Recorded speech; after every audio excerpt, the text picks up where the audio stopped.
அன்பு தமிழ் நெஞ்சங்களுக்கு ஆஸ்ட்ரோ தமிழ் மகளின் இனிய வணக்கங்கள். இன்றைய பதிவில் கன்னிராசியில் பிறந்த நண்பர்களே, காசு மேலே காசு வந்து கொட்ட போகின்ற சூப்பரான நேரங்க இது.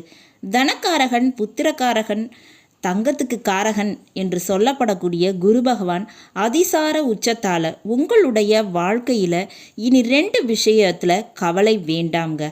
அதை பற்றி தான் இன்றைய பதிவில் பார்க்க போகிறோம். பதிவினை முழுமையாக பாருங்கள். பதிவு பிடிச்சிருந்தால் லைக் பண்ணி கமெண்ட் பண்ணி மற்ற நண்பர்கள் உறவினர்கள் பயன்பெற அவங்களுக்கும் ஷேர் பண்ண மறந்துடாதீங்க.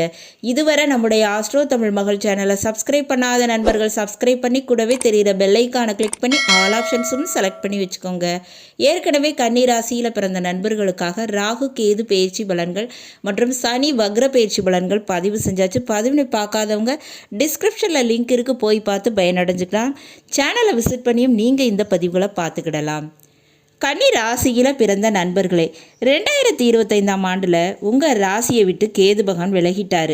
என்றாலும் 7ஆம் வீட்டில் இருக்கக்கூடிய சனி பகவான் கண்டகச்சனியாக உங்களை பார்த்துக்கிட்டு இருக்கிறதால பெரியதாக வாழ்க்கையில் நிம்மதி, சந்தோஷம், முன்னேற்றம் இதெல்லாம் இருக்காதுங்க. ஒரு பக்கம் பிரச்சனை உங்களை விட்டு விலகி போனாலும் உங்கள் வாழ்க்கையில் இருக்கக்கூடிய வலி வேதனைகள் இன்னுமே தீரலை. புதியதாக எந்த பிரச்சனையும் வரலை, ஆனால் பழைய பிரச்சனை இன்னும் முடியலைங்க அப்படின்னு தான் நீங்கள் புலம்பி தவித்து கொண்டு இருப்பீங்க. அப்படிப்பட்ட உங்களுக்கு இந்த குரு பகவானுடைய அதிசார பயிற்சியால் நல்லது நடக்க போகுதுங்க. குரு பகவான் உங்கள் கன்னி ராசிக்கு 10ஆம் வீடான மிதுன ராசியில் இருக்கார். 10ஆம் வீட்டில் குரு பகவான் வந்தால் பதவி பறிபோகம்னு சொல்லுவாங்கங்க. வேலை தொழிலில் கொஞ்சம் பின்னடைவு கொடுத்தாரு. கையில் காசு பணம் புரள்வதில் கொஞ்சம் தடையை கொடுத்தாரு குரு பகவான். அந்த குரு பகவான் அக்டோபர் மாதம் 18ஆம் தேதி திடீரென அதிசாரம் அடைந்து கடகராசிக்கு போகிறாரு. கடகராசி தான் குரு பகவானுடைய உச்ச வீடுங்க. அந்த உச்ச வீட்டில் குரு முழு பலம் பெறுகிறார். இந்த நிலைப்பாடு 5 மாதம் தாங்க இருக்கும். ஏன்னா கடகராசியில் இருக்கக்கூடிய குரு பகவான் அதிசாரம் அடைந்து சென்று வக்ர நிலையை அடைவார். பிறகு வக்ர நிவர்த்தியாகி அந்த வக்ர நிவர்த்தி நிலையில் மீண்டும் மிதுன ராசிக்கு வந்துடுவார். அப்போ இந்த 5 மாதங்கள் நிச்சயமாக உங்களுக்கு மாற்றத்தினை ஏற்படுத்தி கொடுத்துடுங்க. அப்போ கன்னி ராசியில் பிறந்தவங்களுக்கு என்னென்ன நல்லது நடக்கும்? குறிப்பாக இந்த 2 விஷயத்தில் நிச்சயமாக நன்மை நடக்குங்க. முதல்ல வாழ்க்கை துணை, திருமண வாழ்க்கை துணை சம்பந்தமான பிரச்சனைகள் இதெல்லாம் இருந்திருக்கும். ஏன்னா இந்த 7ஆம் வீட்டில் கண்டகச்சனியாக சனி பகவான் இருக்கார். அப்போ இந்த நேரத்தில் கடகராசியில் குரு பகவான் உச்சம் அடைவதால் தனது 9ஆம் பார்வையாக மீன ராசியை பார்ப்பாருங்க.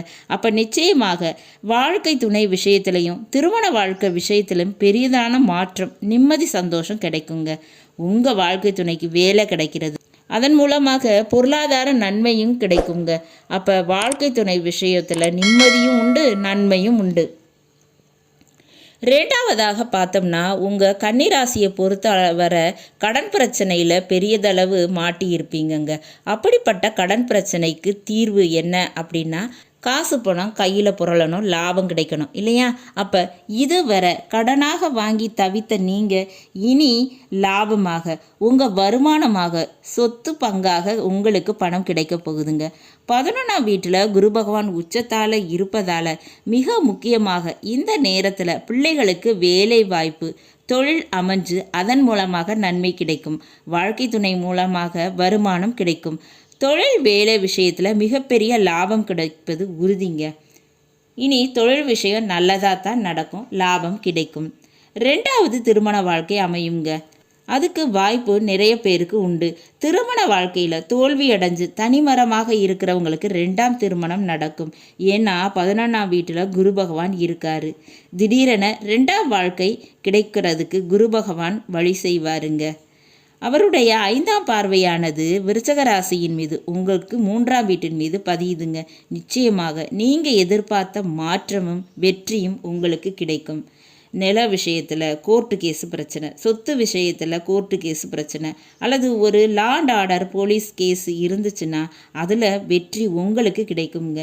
திடீரென பிரயாணங்கள் ஏற்படுங்க. இந்த பயணங்கள் செய்வதால் உங்களுக்கு வாழ்க்கையவே மாற்றக்கூடிய சூழலும் உருவாகுங்க. அப்படிப்பட்ட சம்பவங்கள் நடக்க போகுது. இதெல்லாம் பயன்படுத்திக்கோங்க. இந்த நேரத்தில் குரு பகவானுடைய வழிபாடு செய்யணுங்க. வியாழக்கிழமைகளில் குரு பகவானுக்கு கொண்டக்கடலை மாலை சாற்றி வழிபாடு செய்யுங்க. நிச்சயம் நன்மைகள் பலவும் கிடைக்குங்க. நல்லது நண்பர்களே, இன்றைய பதிவு உங்களுக்கு பிடிச்சிருக்கும்னு நினைக்கிறேன். பிடிச்சிருந்தால் லைக் பண்ணி கமெண்ட் பண்ணி மற்ற நண்பர்கள் உறவினர்கள் பயன்பெற அவங்களுக்கும் ஷேர் பண்ண மறந்துடாதீங்க. இதுவரை நம்முடைய ஆஸ்ட்ரோ தமிழ் மகள் சேனலை சப்ஸ்கிரைப் பண்ணாத நண்பர்கள் சப்ஸ்கிரைப் பண்ணி கூடவே தெரிகிற பெல்லைக்கான கிளிக் பண்ணி ஆல் ஆப்ஷன்ஸும் செலக்ட் பண்ணி வச்சுக்கோங்க. மீண்டும் நல்லதொரு வாய்ப்பினில் உங்கள் அனைவரையும் சந்திக்கிறேன். அதுவரை ஆஸ்ட்ரோ தமிழ் மகளின் அன்பு கலந்த வணக்கங்கள். நன்றி.